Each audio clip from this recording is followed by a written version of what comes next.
need an extra chair? No, I put four.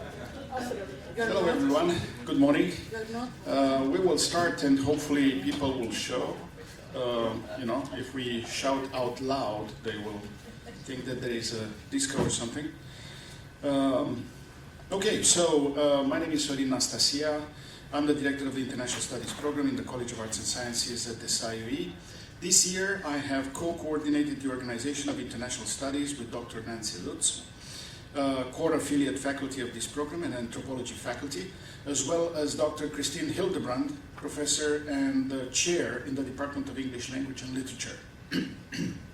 The 9th edition of International Studies Day seeks to mark the United Nations International Decade of Indigenous Languages and to honor UNESCO's complementary initiative to preserve endangered languages, in addition of showcasing what the International Studies program, the College of Arts and Sciences, and the SIUE have to offer. We have a stellar keynote speaker, Dr. David Harrison, 3 interesting panels, as well as a film screening resulting from a collaboration between the International Studies program, the Department of Foreign Languages and Literature at the SIUE, and the PRAGTA organization. I hope you will enjoy all aspects of this day of events. Well, I have to address the thank you notes at the very beginning. A special thank you to all those who have contributed to making International Studies Day a success. They are listed on the back of the program that you have in front of you. Several small requests for those attending before we start our day of events. Please connect through social media throughout the day, sharing photos and comments about the event. The handle is SIUE INTS for Facebook, for Twitter, for Instagram. Please complete the evaluation forms you have in front of you, including the general ones of the International Studies program and the exit slip for the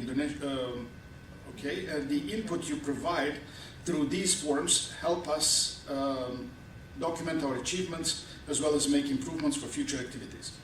Leave the completed evaluation forms on your table when you depart from the event, and we will pick them up at the end of the day. Please remember that there are sign-up sheets available for students if their professors are offering extra credit for attending International Studies Day. We will have food for breakfast and lunch, as well as prizes to draw throughout the day during the breaks.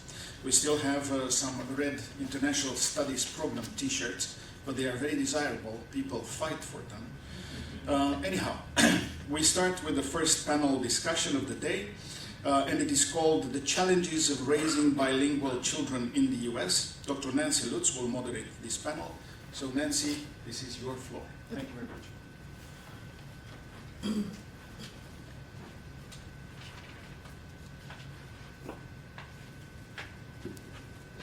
Okay, so I just want to briefly introduce the panelists and then talk a little bit about the format we're going to use for this panel. This panel goes from 9:15 to 10:30.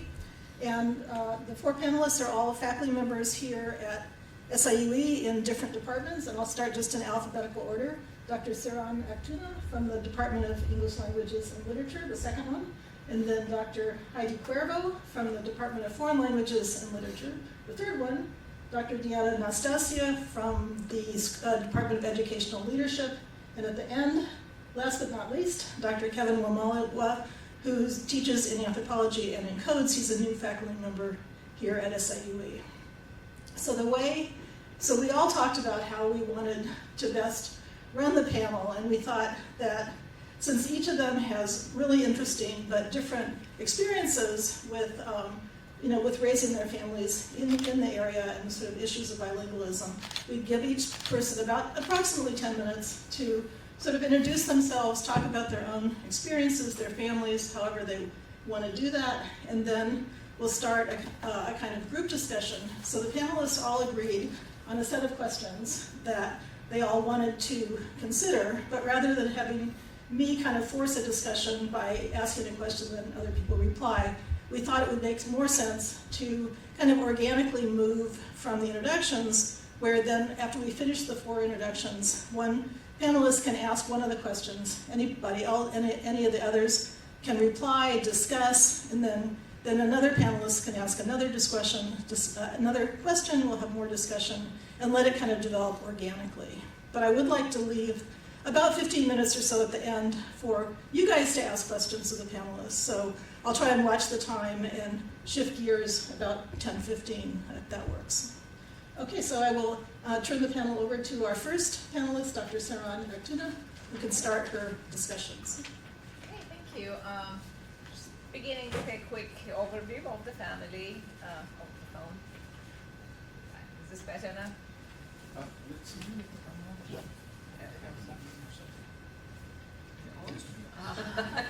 Okay. So now it's on, and I think everybody can hear me. So we are originally from Turkey, and so my husband also is from Turkey. Our home language is Turkish, and also it's a combination of Turkish and English when the kids are around. So I have a 27-year-old son and a 21-year-old daughter. And both of them are bilingual, and my son is very interested in languages. He's actually multilingual. He can speak fluent French, speak Swedish, Farsi, I don't know for what reason, and then Turkish and English, and he just got married to a Korean woman, so Korean is added to that mix as well. So I'm very proud of him. He's really multilingual, and he's not even in social sciences, he's an engineer. When he was young, it was easy to maintain the mother tongue at home because that was the home language. But when the younger one came along, then the home language for the kids became English because that's what they were hearing on TV and preschool from their friends. So that's when the challenges began to try and really maintain Turkish as the home language, and I think at that point we shifted to code switching, going between Turkish and English at home, which I think is kind of inevitable in a situation like ours when we lived in Edwardsville, so there weren't really any other Turkish-speaking people around us. So we do have some friends in St. Louis at the time. They had young children, the same age as mine, but what I noticed was that when we got together, the kids played in English. So that environment, I think, is really important. So today, as I said, my son is multilingual. My daughter is not so interested in languages, but she's also bilingual in Turkish and English and knows some French. And lately she told me that she wished she was more fluent in Turkish. She understands a lot more than she can speak. She does speak, but she does have an accent, naturally speaking, and so I think she now regrets not using or practicing Turkish when she was younger. If they have an interest, anybody can learn any language at any time, although they will end up with an accent, so I remind her of that, Duolingo and other classes she can take. We have a number of questions, and one thing I wanted to touch base on is the challenges of educating your children when the home language is different from the school language. Now, I'm an applied linguist by training, and so I knew about language development and bilingual language development, but the schools insisted on testing my son's abilities in language, saying that he was lagging behind. And I kept on arguing that a bilingual child who is developing two languages at the same time needs more time to figure out the linguistic patterns of these two languages, but they kept on testing him, and at one point they said, well, he had to go to speech therapy. And I was totally against this because I knew there was nothing wrong, but I felt compelled, like what if he's really behind? So now in hindsight, I should have pushed against the school. I should have been stronger there. But as a mother, and that was my first child, I didn't. So I took him to speech therapy for 3 or 4 months, and he was diagnosed with nothing.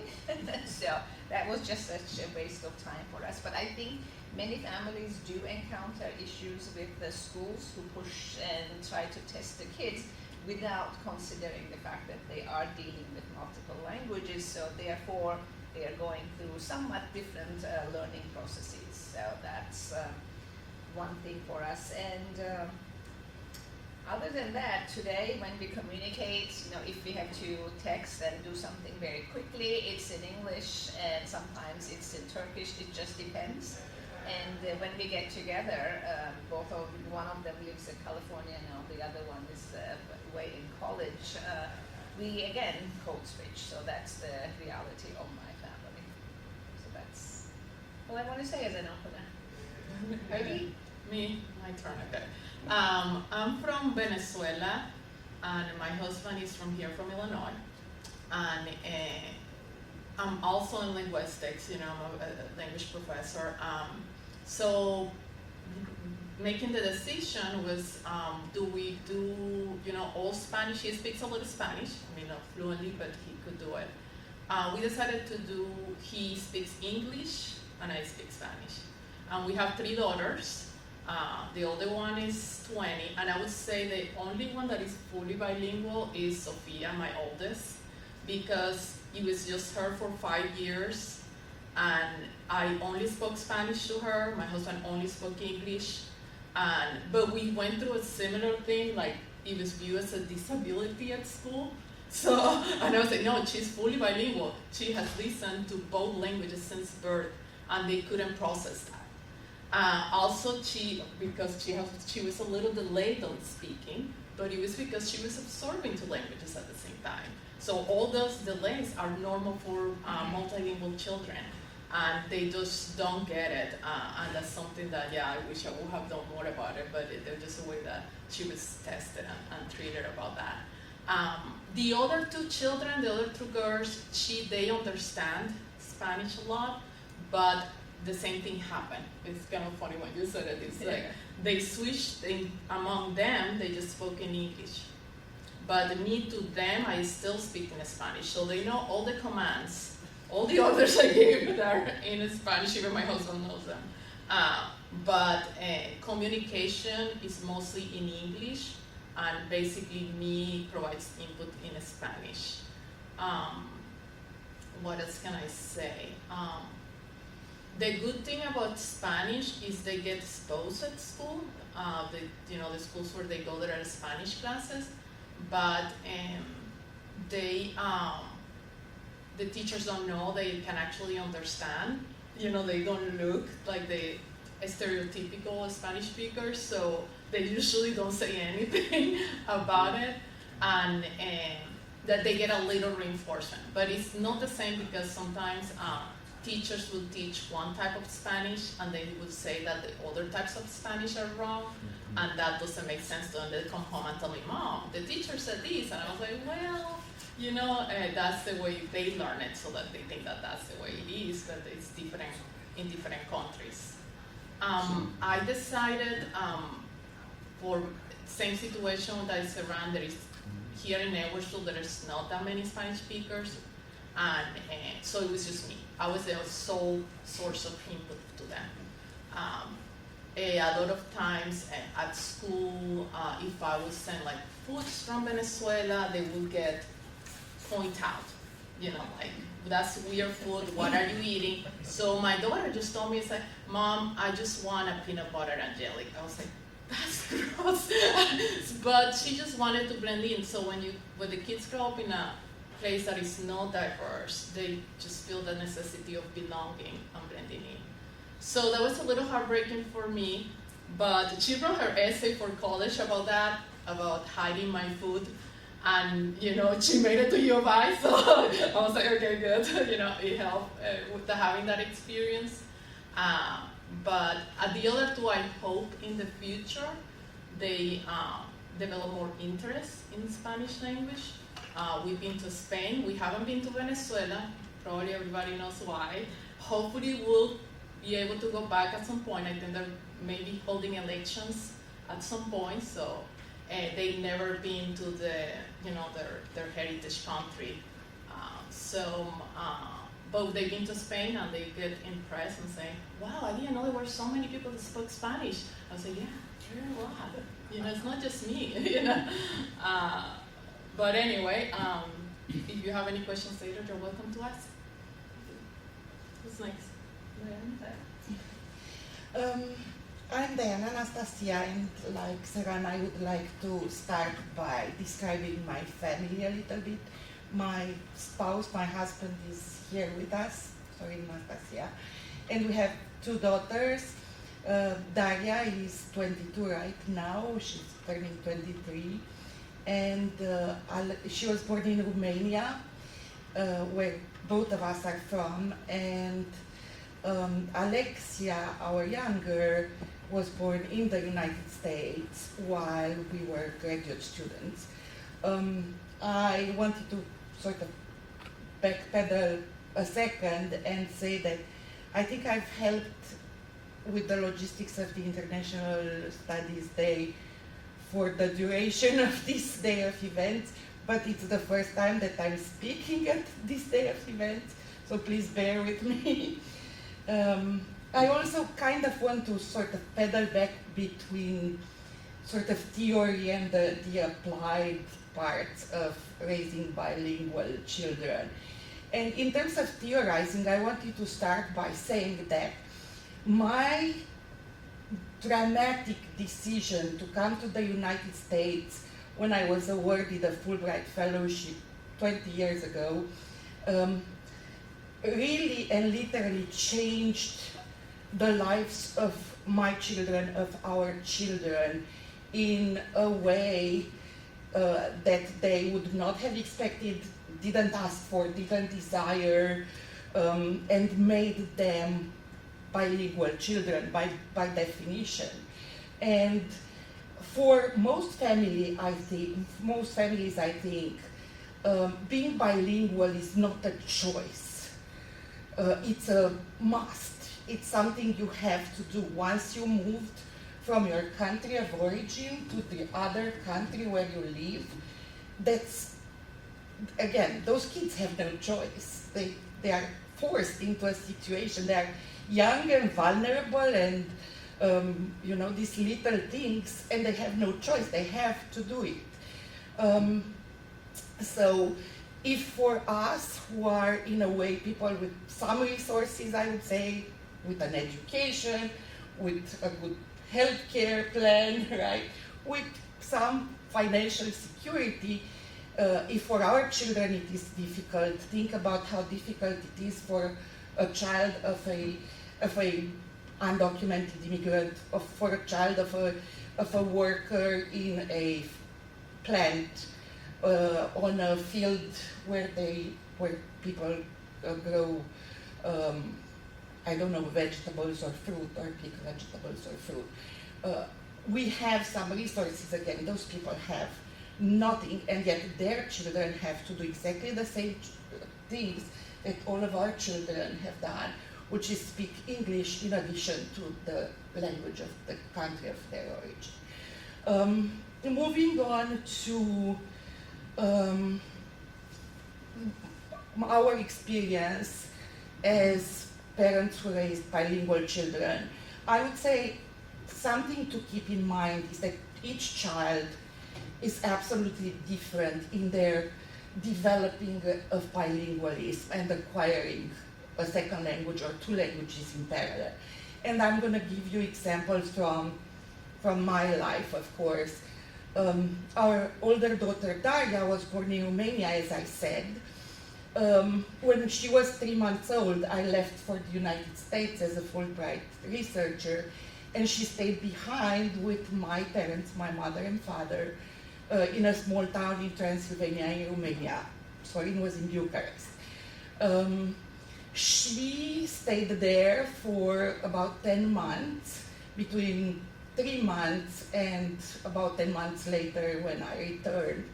And by the time I came back, she was fully speaking in Romanian. She was an early speaker. She had articulation from very early on. She conceptualized almost very early on. So I was not in charge of her early education, and I didn't really contribute to her learning the first language, our native tongue, but my mother in particular did a really good job with that, and so she was an early speaker, as I said. And I would compare that, I would sort of parallel that with the fact that she was also a very early diversified eater. She would eat anything. When we moved to the United States, everybody was amazed because she was eating salad, lettuce, pickles, mushrooms, anything, and people would be like, wow, how did you do that? And I would respond, not my merit at all, but it's this sort of injected, I don't know, educational effort into her to speak, to diversify, I don't know, knowledge, and to diversify her, even her palette. So that was Daria. When she came here, we brought her here, again, no choice for her. Sorin came along too, and we kind of joked that she learned English on a weekend. She just listened for a couple of months very intently, mostly cartoons and maybe what other people were talking around her, and all of a sudden she started speaking English. She spoke English without an accent and kind of fluently, very easily. And what was interesting to us was that she also developed a third language. So she was speaking Romanian with us, she was speaking English or listening to cartoon in English, and she also had her own language, which was neither Romanian nor English, had words from none, it was all invented. I think she thought that because she was forced to learn the second language, why not also make up her own? And so I wanted to bring with me our catalog. We have a big book of her words. I forgot to bring it. But, for example, computer would be dedo. It's computer in Romanian, it's computer, in English she had the word dedo. And we would spell the word by syllable, and we would say com, and she would say com, pew, computer, dedo. So that would be her response to all of this. So she was very creative about that. On the other hand, we had very close to us some friends. So Daria came here when she was a year and 3 months. Her best friend, Nastya, whose parents were Ukrainians, they spoke Ukrainian and Russian, and of course they were also speaking English. She came at 2. She had a hugely difficult integration and language learning for English. She spoke with an accent until the time we finished our PhDs and left in different directions, so 5 years later. She couldn't remember words. She was crying all the time that she wanted to speak Ukrainian, not English. She had a really difficult time. So these were 2 kids who were both left to, I don't know, swim, and they swam, but at different rates, at different rhythms. And I think it's funny to mention the idea of swimming, because on the other hand, Nastya was a really good swimmer. She swam the first time when she got in the water. On the other way, Daria, our daughter, screamed for 3 months. She didn't want to do swimming lessons, she just couldn't bear it. So she was good at language, she wasn't good at swimming. The other kid did exactly the opposite, and that's how kids are. So now getting to my second child, to Alexia, like you heard from the previous 2 speakers, she was a late speaker. And we all knew, we both knew, that it was because she was acquiring 2 languages in the same time. So she was 18 months and she wasn't speaking, and she was 2 years and she wasn't speaking. And of course, immediately we were told she's autistic, she might never speak at all. And we said, no, that's not correct, because she hugs and she looks into your eyes and she smiles and she has a sense of humor, which autistic children typically do not have. Of course, it's a spectrum, but most autistic kids do not do that. And one linguist explained to us, well, an American child typically hears English 100%, your child listens to Romanian 50%, English 50%, so of course she's going to be delayed for a while, and then she will develop, if she doesn't have a disease or some developmental delay. And indeed, she spoke at some point. She spoke fully only at 4. And like Seran, we took Alexia to every speech therapy, occupational therapy, physical therapy that was offered to us just because we wanted to make sure she was developing. And in terms of sort of going back to theorizing, I would like to highlight that for learning English in parallel with Romanian, we had no support from anyone. There was no resource out there, although we were on a university campus at a Research One institution. However, the moment somebody said my daughter might be having a disability, the clinical resources were amazing. So there is so much expenditure into clinical, but there is very little into the actual regular development or encouraging American children to maybe develop bilingualism even if they don't have to. And to compare that again with another child, I had a colleague from the university in Bucharest where I taught before coming here, and that child had autism and a severe form of autism. There was no resource in Romania for that child. So comparing the clinical resources here with the ones in Romania, the ones here were amazing, the ones in Romania were non-existent. I would always try to bring her something, books and materials and ideas, and there was nothing for her to do.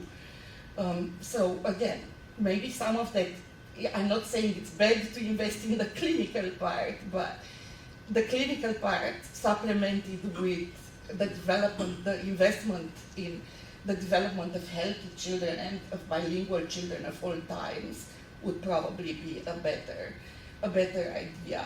And so by now, our younger daughter Alexia is speaking Romanian. She was an international baccalaureate student. She got the seal of biliteracy.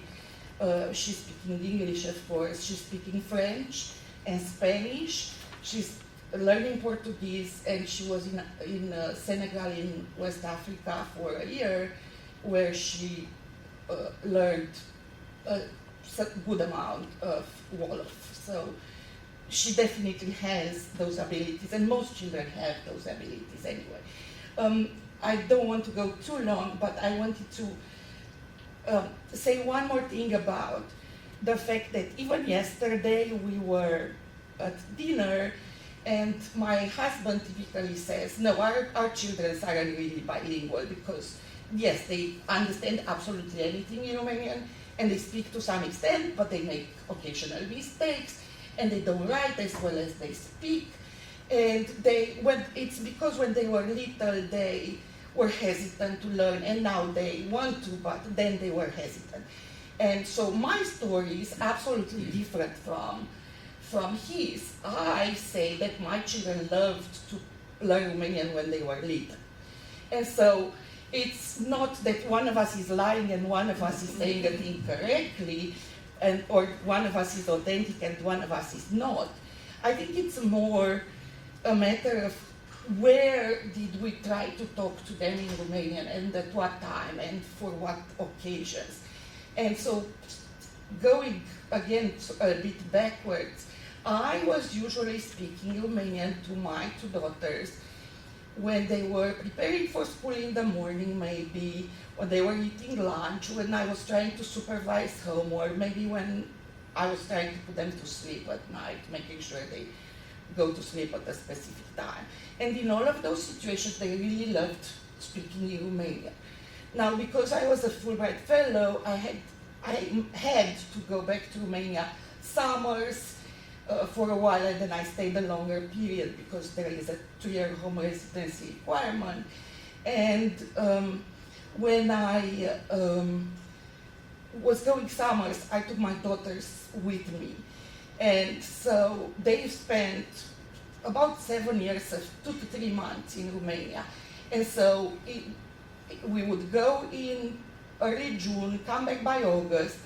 In August, September, October, maybe November, I would speak to them in Romanian. They would answer back in Romanian. By November, December, I would speak to them in Romanian. They would answer back in English. And that was something that happened every year, and it seemed like sort of a rhythm of things, of how we were doing things.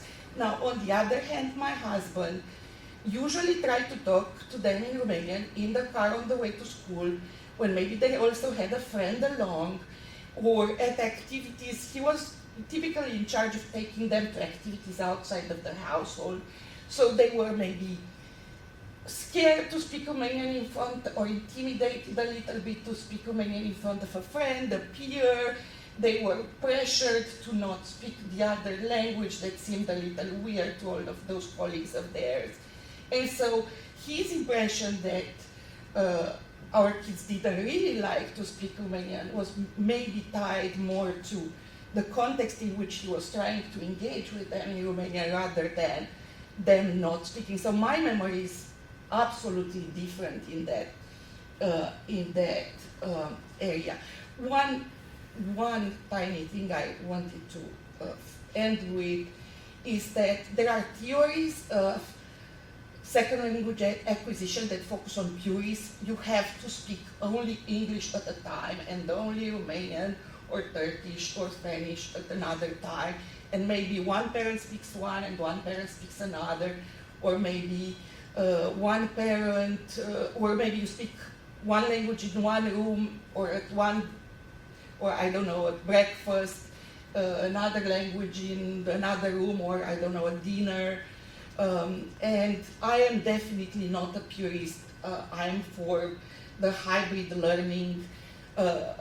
For us, it was always being too tired to separate the languages and being too involved with other things. And we always spoke a little bit of Romanian and a little bit of English, and maybe a little bit of both in what Romanians call Romgleză, Rom English, or Romârcană, Rom American. And I think for us it works fine, and it worked fine for our children to the extent that they acquired bilingualism. So I'm in favor of mixing and matching. I'm not in favor of that purist approach that some scholars do take. I'm gonna stop. And I think those purist scholars probably never had to get their kids out to school in the morning, and then, language was not the only concern there. Yeah. So yeah. All right. So your memory is most accurate. you spend more time with I think we just had so different contexts. All right. Hello. My name is Kevin. I'll also share my story just briefly. I'm originally from Kenya. Both of us, my wife and myself, we come from Kenya, and we speak Swahili. Our children were born here. I have a 12-year-old, I have a 9-year-old, and a 4-year-old boy. So the first two are girls. I come from a country where multilingualism, not just even bilingualism, is the norm. It's not just the norm, but also it's expected that you speak more than one language, even more than two languages. So most of former colonial countries, people speak multiple languages. First, you speak the language of instruction in school, the national language or official language, which is English for us. Other places they will speak French and Portuguese and all other languages. And then also we have the national language. In my case, is Swahili, which is national and also it's used for official purposes, and it's a language a subject in school. And then we also have our native language, our mother tongue. So I speak a different one, and my wife speaks a different language all completely. So what unites us is the national language, which is Swahili. So I came to the US with that mindset of multiplicity of languages and speaking more than language, which is expected. And it has both advantages and disadvantages. The advantage is I see myself as, an international person, a global person. I can speak all these languages.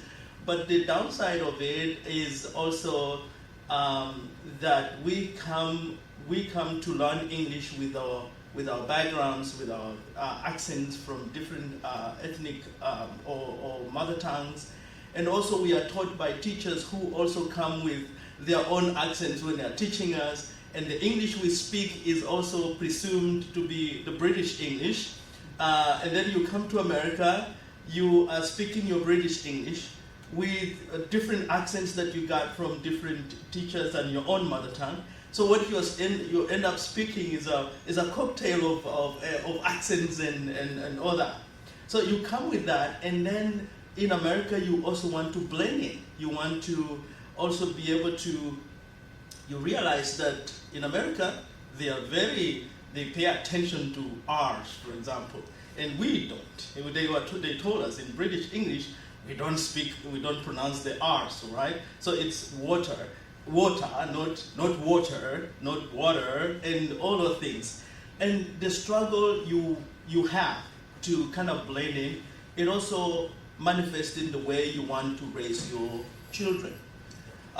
You don't want them to also experience the struggles that you have had to speak the language and all that, and also blend in and find grounding and all that. But I am a believer in multilingualism, having that background of speaking more than one language, and also being an incipient kind of have some competence in other languages, though I cannot speak them. And also as a Fulbright scholar, I came as a Fulbright scholar, like you, I came to teach language, and therefore my investment in teaching our language, which is Swahili, is 100%. I want my children to know that. But my story perhaps is a little different from what my colleagues have shared here.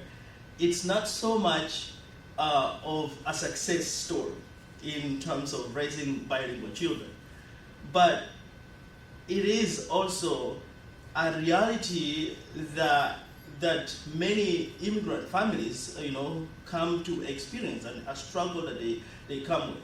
You will find yourself in between deciding what to teach your children, and like your children, the last one, I think you mentioned one kid who just learned English by herself, right?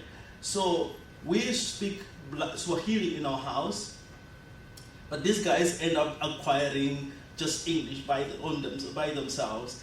Although we speak English to them, but in most cases, and we only speak Swahili sometimes when we want to drive a point at home. Like, they know when you switch to Swahili, things are not so good. So, but then also the language that the parents speak, they kind of chime in. They have come to learn a little bit. But what really motivates them, especially my 12-year-old, to really learn the language, is the need to communicate with our family back home. In 2018, we traveled home, and she had a very hard time communicating with, or even playing with her cousins and all that, because they only speak Swahili, they don't speak English yet, at that age. Because most kids acquire or start learning English by the time they get 8 years old or something like that, when they enter informal schooling. But so she had a hard time communicating with them. They speak Swahili, although they speak English also, but her English intimidated them. They feel they cannot speak at her level, they don't understand each other, and therefore she really developed this desire to learn Swahili. And therefore she's been acquiring it, trying to learn it through Duolingo, and also asking me. I've been also very active in the community before I came here. I was active in the community teaching heritage students Swahili, like gathering children of my friends and all that who do not speak Swahili, although they grow up in Swahili-speaking families, to kind of teach them the language. What you realize is they do have some amount of understanding and comprehension in the language, but they cannot produce it. So having my background as a language teacher also helps a lot in terms of helping her to learn the language. But they are so different. The second born has no interest absolutely in learning the language, so she only focuses on English. The firstborn kind of has the same desire as I am. She wants to learn many languages. She's learning German by herself. She had some experience in French, but then she forgot that. She's now so interested in German and interested in Russian. Okay? And that one is motivated by the fact that she had a friend who was Russian in 5th grade. And I also took a semester in Russian some years back. I have never found Russians community to practice with, but these things are motivating her to learn all these languages. One thing that I want to emphasize is that learning more languages, being able to speak or getting interested in understanding languages and other cultures, I think it gives students or children an advantage in many things. It increases their curiosity to know other things just apart from languages. So it kind of speaking against the idea that children who speak more than one language, they might have struggles academically or something like that. They might experience challenges at school, but I am for the idea that actually it gives them an advantage. It creates that curiosity to understand other cultures and to know other things. My daughter, 12-year-old, knows things more than her age can accommodate. Like, because of that curiosity, she wants to know the history of German. She wants to know Russian things. She wants to know things in Latin America or something like that, because she wants to, that it derives from that desire to know different languages. So, so I agree with the scholars that bilingualism or multilingualism actually enables students to even progress and succeed academically. I will stop here so that we open up the space for other questions. So whoever would like to start. I would just want to, this is just out of curiosity, the language your daughter developed, did it drop? Did she finally drop it? Okay. I think she had it for 2, maybe 3 years, and kind of paralleling. So her sister was having a hard time getting any language. She would do sort of unarticulated gogi, gogi, gogi. And so one had her own very articulated but separate language. The other one was not articulating yet. And then they kind of equalized at some point, yeah. But we do have a tome, a volume of words. I think a lot of kids make up their own languages, and sometimes siblings will have a language they share between each other. I think one thing I heard in all our stories is that regardless of the fact that they are raised in the same household, children are different. So some of them will have an interest in the mother tongue and the other cultures, other languages. Another one might have no interest. And I think as parents, it's our job to foster whatever interest they have. So we never pushed our daughter to speak Turkish when she didn't want to, but also we had the resources to travel and visit family over the summers. So we would go, and within a week she would be completely fluent, and because she understands, and then she would just practice, and she would be doing a fantastic job playing with cousins or talking with the adult family members. And then we would come back in 2 months. She would shift to English. So resources, I think, is a big thing. And even today, I mean, I think having WhatsApp and FaceTime, free resources, they talk to family and grandparents. So even if this is a conversation that happens like once a week or maybe every other week, being able to speak in Turkish gives them some kind of social confidence. So it's like, you know, they are cultural capital in the sense that they are able to connect with another culture. So I think they are proud of that. They speak Turkish with an accent, but that's inevitable, and there's nothing wrong with that. So. Yeah, and adding to that, I think that children change interests through life. You know, maybe at the beginning you seem like maybe you're pushing it, but the benefits outweigh, the hard, difficulties. So at the end, at some point in the life, we're gonna be interested and we're gonna feel connected, and maybe to family, friends, or community, and it will be a benefit for their life is to be able to know and be about other culture, because knowing another language opens the door to other cultures, and that that's a bigger thing. Taking advantage of their brain plasticity when they're young and expose them to different languages and cultures is essential for their development. Sorry. No, go ahead. One thing that also came up is that the idea that migration, immigration necessitates bilingualism, but also it depends on where people are moving from. There are some cultures or countries that have maybe one language, so when you move, your family and your children need, it's inevitable that they have to acquire bilingualism, they have to learn another language. But some cultures that are already multilingual, it becomes an expectation, but it also, in some way, comes with its own challenges in terms of the motivation and the need for the family to teach their children to learn, teach the children to learn a new language.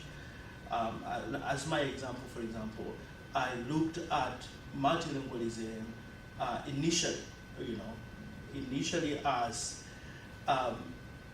it might pose a challenge and a problem to my children in terms of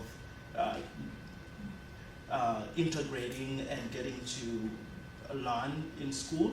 So we focused more on just not really forcing them or exposing them too much into Swahili and just letting them learn English so that they can have a seamless integration. Which I think at this time, I think it was wrong on my side to do that. I should have encouraged them more to learn the language of the home language, and because English you will acquire it. And actually they still ended up just learning English because that's where they're spending more time at school than home during the school year.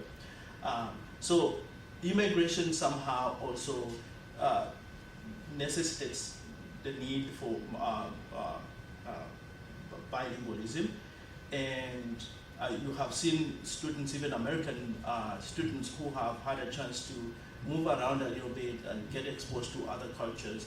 They acquire bilingualism, and those who, as compared to those who have had no need to move around, they speak only English, right? Yeah. I also think, I think this is something that all of us know in specific ways. Children are concrete and practical, they are not abstract and they are not theoretical.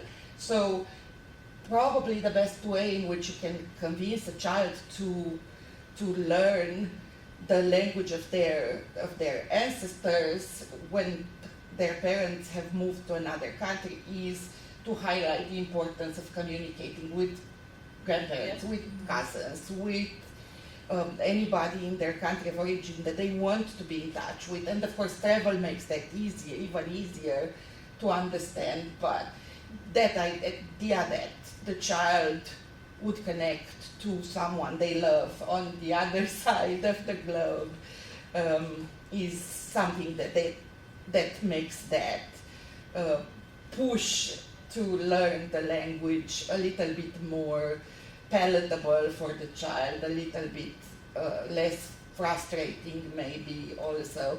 And I also wanted to go back to what I was saying. To me, there is this connection between unilingualism and sort of a flatness of even the palate, right? American children who do not study languages are also very unaccustomed to the variety of tastes.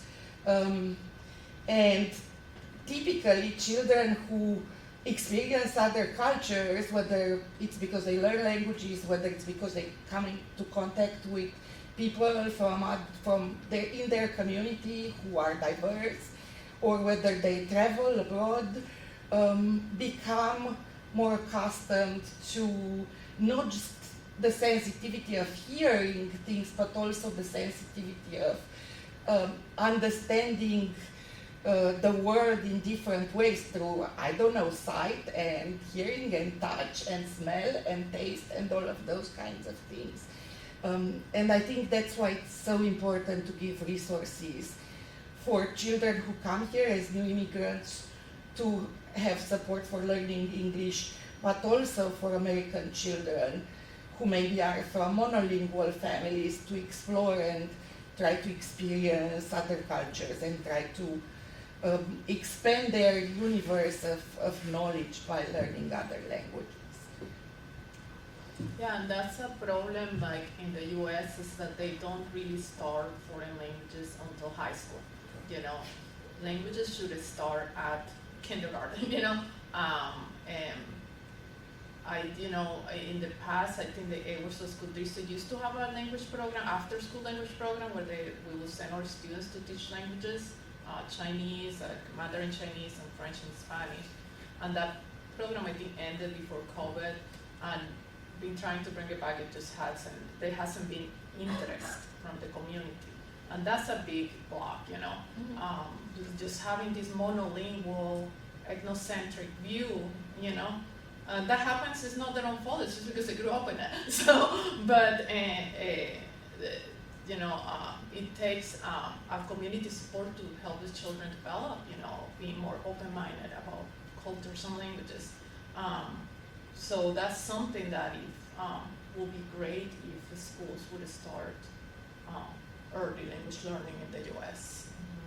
Some people here are so surprised to hear Germans or the Danish, you know, talking in English, and they're very fluent. So they ask, well, how did they get to learn English and speak it so well? Well, they start in kindergarten. They start as a first grade, so they acquire a language. And when the brain is plastic and when the vocal organs are flexible, you can just pick up any language, and you end up with, you know, little traces of an accent maybe, but you are very fluent.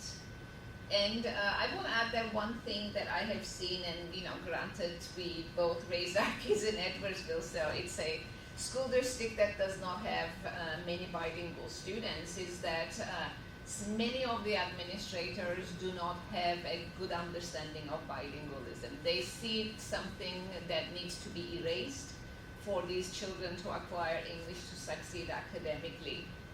On the other hand, there's a lot of research showing that bilingual children have more creative thinking skills and they are more analytical. So they actually make, you know, good academically oriented students because they have learned to grapple with two linguistic systems. So they have figured that out. It's like math. They figured out patterns. So being a bilingual or multilingual helps them with their other skills. But this is not something that I think is valued in our school district, and maybe it's different in other smaller schools. I mean, Edwardsville High School is also, school district is also very large. So maybe a smaller community, maybe even a private school might have a different approach. I don't know. My kids went to public schools. You know, and language, it's never too late to start learning a language. You know, we talk here about children. Yeah, it's easier, much easier the younger you are. But even in college, I experienced as a language professor some resistance. Oh, I have to take, you know, a language in college. You know, the students, after they start learning, they realize, oh my gosh, my brain hurts. Yeah, you're using areas of your brain that you never used before because you were monolingual. You know, so now even in a Spanish 1, you are becoming bilingual. And this is something that your brain is gonna welcome, and it's gonna help you be a more, whole-round person when you graduate college. So it's very important that people take advantage of that at any age. Even for the elderly, there is research that show that learning a language as an elderly person, it delays or avoids dementia and other mental diseases. Yeah, it's incredible. So there are benefits for a whole life for learning other languages. So And if I also think if the I can definition add, of if I can add here, shameless plug, the International Studies Program is requiring our students to know foreign language level 1 and level 2 and to study abroad for at least 6 credits. Yes. And I think the notion that to become bilingual you need to be equally well proficient in the two languages is also damaging a lot of people's attempts to learn a second language, because everybody is dominant in one of their languages, and so you can study a language and be able to understand it, maybe engage in basic conversation. You are now a bilingual, whereas people think I need to be able to read the language, write it, and be able to deliver an academic presentation in this new language, then I'm a bilingual. That's not the case. I mean, in applied linguistics, bilingualism is the ability to communicate in two languages. It doesn't say the ability to write an academic paper in two languages. So a bit more understanding, I think, would really help overall. Okay, I want to shift the gears to let you guys ask questions of the panelists, but I just want to throw in something from my own experience. So I am not bilingual, but I have studied a lot of languages and I love languages. And I worked in Indonesia, which is like Kenya, is highly multilingual. And people just play with languages. Like they just ask each other, how do you say this, how do you say that? And they don't care about whether they're fluent or not. They just throw in whatever they can. I mean, they'll just make up a sentence with whatever words they know. And I think Americans oftentimes are intimidated to try speaking another language unless you can do it fluently. It's like, okay, you got 50%, put English in the other half, you're fine. But that's something I think that we don't experience necessarily on a day-to-day basis, so it's harder for us to think about. Okay, I want to thank everybody for their great discussions. I'm going to give you guys a chance to ask questions to any of the panelists. You can either come up here, or if you have a loud enough voice, just stand up and ask them. Jasper, you can go. You're the only one I know back there. You can start.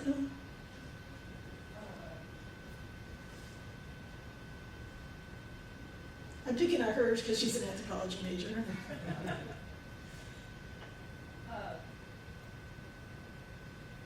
Do you, I guess to any of the panelists, you feel like particularly educational systems have an effect where, or American educational systems I should say, have an effect where they do try to push one language as primary and everything else is secondary to that? Yes. I think in the US the approach is that linguistic diversity is a problem to be overcome by shifting everybody to mainstream American English.